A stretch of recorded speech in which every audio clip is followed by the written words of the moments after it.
ملكيش حجة هتعملي ايس كريم في البيت وكله في الخلاط. معانا كوبايتين من الحليب، نص كوباية من الكريم شانتيه، ونص كوباية من السكر البودرة. هنضربهم كلهم لمدة 10 دقايق، وفي كل مرة هريح الخلاط. انا عايزة القوام ده بالظبط. هجيب بقى القوالب دي وهضيف فيها الايس كريم بتاعنا. مش متوفرة، ضيفي في علب تلاجة عادي وخبطي كده عشان تخرجي الهواء. باقي الكمية قسمتها على 2، حبة عملتهم بالشوكولاتة، والحبة كان عندي فواكه مشكلة في التلاجة متفرزرة، ضربتهم وجبت القالب التاني، وهنا دي اللي كانت بالشوكولاته، وجبت القالب التاني وبدات اوزع فيه. ضفت الكميه بالشكل ده وخبطت تاني عشان لو في اي فقاعات هواء تخرج منها. وباقي الكميه جبت علب من التلاجة وضفتهم الاتنين مع بعض وسبتهم ليله كامله في التلاجة. وتعالوا بقى، هنا الفيديو ما كانش بيصور بس رجعت صورته لكم تاني.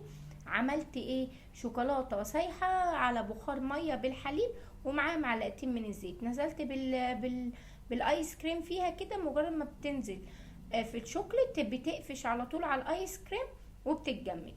شايفين؟ تحفه.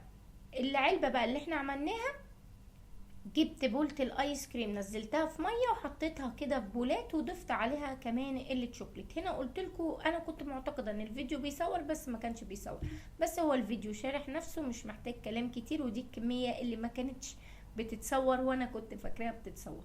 تعالوا ندوق. ولو عجبك الفيديو ما تنسيش طبعا اللايك والشير وسبسكرايب للقناه عشان يوصلكم كل جديد. تحفه.